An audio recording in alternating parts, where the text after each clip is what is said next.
I'm going to tell him 1 is bluff, 1 is value.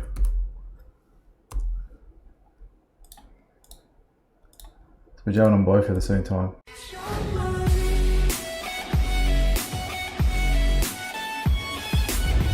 If you want to see me stream live, follow me on Twitch. If you want to know when I'm streaming, follow me on Twitter. If you want to see my graphs and some cool hands, follow me on Instagram. If you want to post some hands and talk with me a bit more, join the Discord. Please like and subscribe. All the best.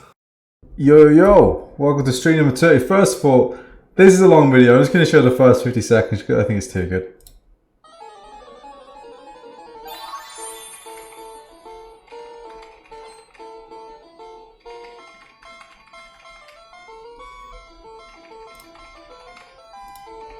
Yeah.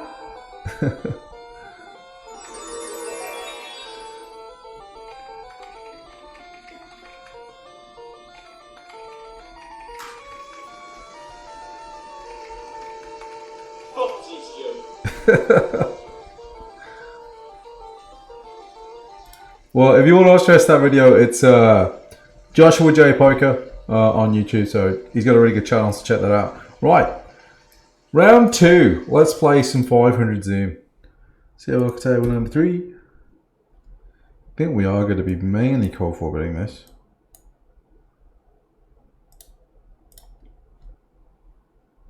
Nice. Pocket aces. Definitely 3-bet. We'll start with a C-bet. We'll keep barreling.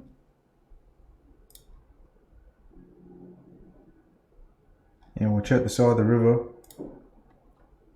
Everything gets there. King Jack, King Queen. Queen Jack was already there. Flushes. 10-9, Ace-10. If I jam, I'm almost bluffing with aces. Just hope he checks back. Ace Queen or Ace King. I don't think he ever bluffs here. Let's go on his side. I think this is just a fold. You almost don't want the Ace of Diamonds. Right, over here is a weird spot, but it's somehow a 4-bet pot. You know, check called flop.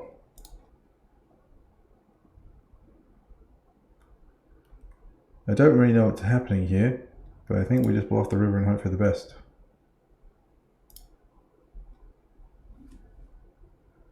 And so we kind of, alright, let's have a look what just happened.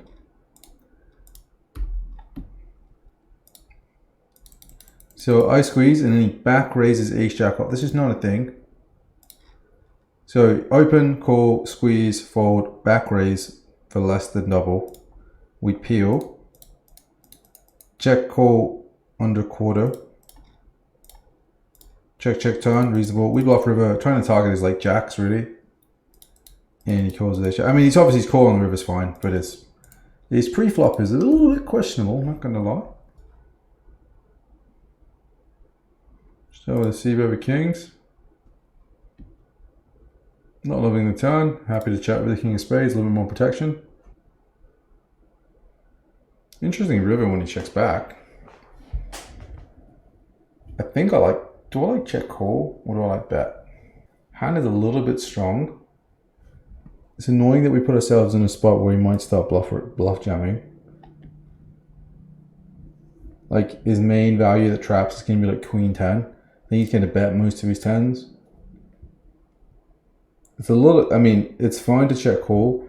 It's also fine to bet call. It's also fine to bet fold. It's just like which one's the right one. It's a little bit on the more cautious side to check call. And I think that's what I'm going to do. I think if I was like super switched on, I might find like a bet. Like a bet call here, or maybe even like a bet fold, but I need to kind of know what I'm up to. So like this is a really good hand that he could have had to potentially just bluff jam all in here if I'd have blocked, which I would need to be switched on to figure that out. And I was kind of like, yeah, that's a thing. Do I have a, you know, and it's fine to, like I said, it's fine to switch to check call if you know, I'm not losing major amounts of EV by check calling there. But I might have made more EV by bet calling or bet folding, but I have to get that right. You know, start with an overbet over here.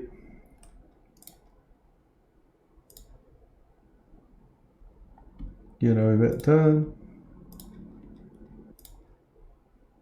You're gonna call the jam. Bit of a cooler for him, eh? And then we just had an interesting spot, which I'll show you because there's another one going on, but I'll show you that afterwards. So ace-jack, we defend, check call flop, check check turn, and we just go for a check call on the river, and he has the aces, so let's save some money here. Table one, we call a 3-bet flop middle set, called the flop, and then we have to jam this river for value. We bet a third, and now we're jamming river.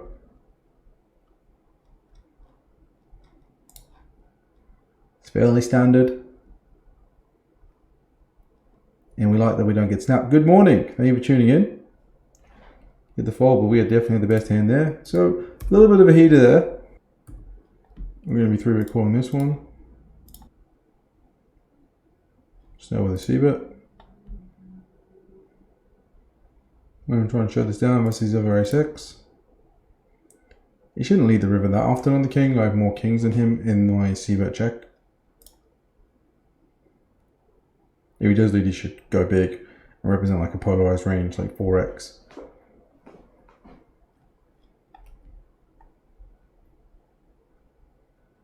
I don't know why he didn't go big. I think I'm almost mandatory raise now.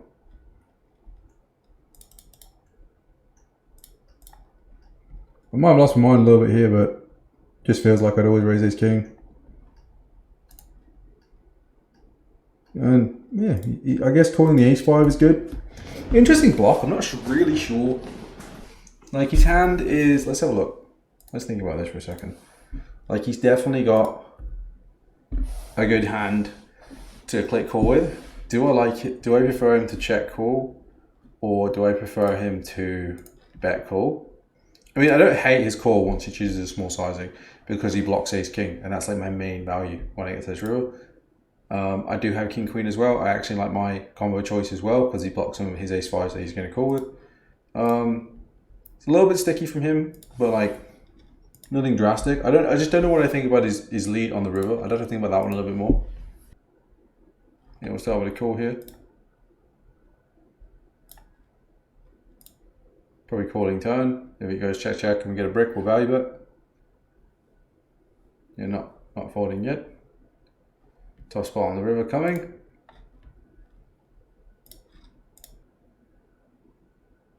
Don't think I'm going to call a jam. He 3-bet triples. He's got plenty of king x suited. He has some king x, king queens, for example, which is really annoying as well. He has some sets. I don't think we can call this.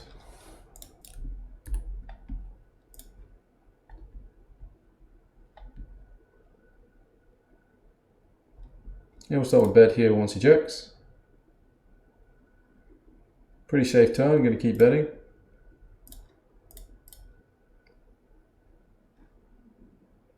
And versus check raise, versus unknown.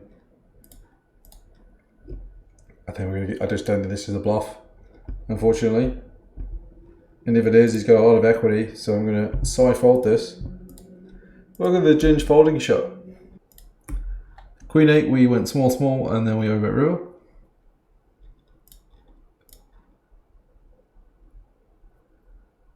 It's just, yeah, everyone wants to be that guy that just bigs that 1 million and just changes his life, right? But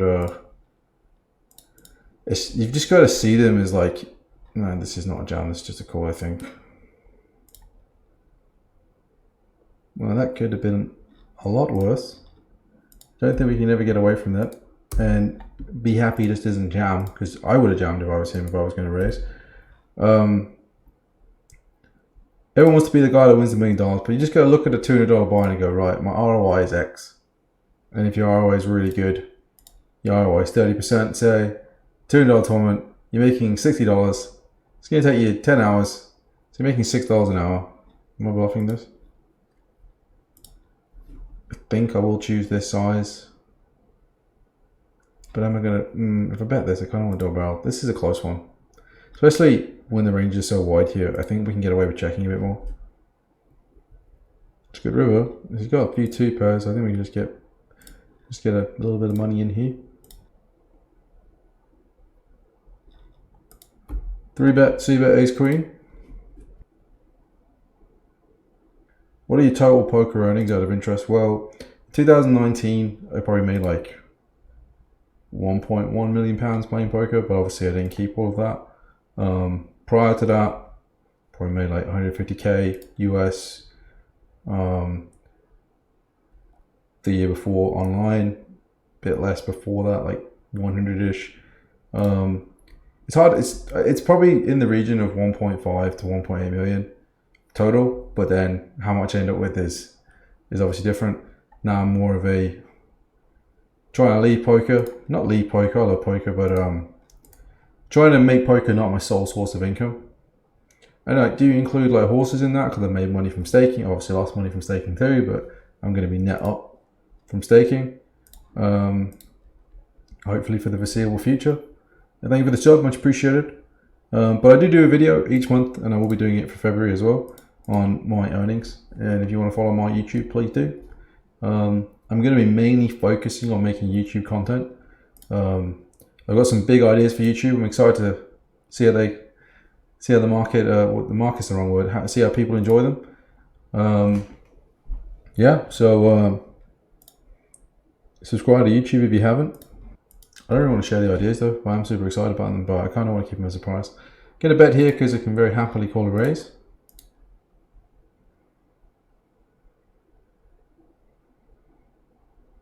And debate, we can raise all, you can call all 3-bet this. I'm going to call.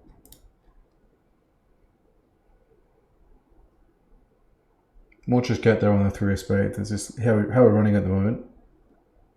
And obviously never fold. Again, could jam. Don't think he's folding a jack if I jam though. And we can just happily call. Yeah, we'll get there that way. And pretty clear jam. Gonna have to fold a lot here, but we just hope he calls. You're like, oh, this guy's gonna jam everything. Like, what are his bluffs? He's gonna jam all his 6, 7 of spades. And I am, but I've also got loads of flushes. Pocket kings is a good hand.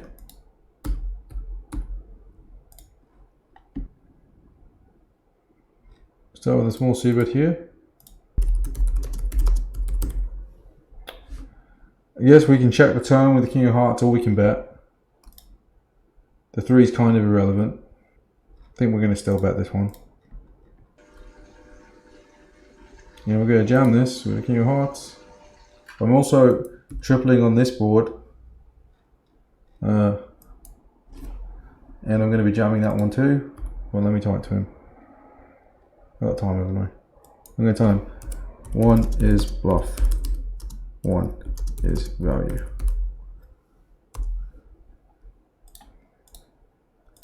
So we're jamming on both at the same time. He nailed us on the one we bluffed.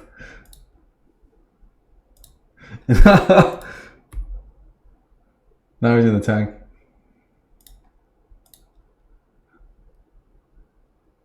So that one we nailed us, so you can see. Snap calls the king queen. Fair enough. Is he going to believe us?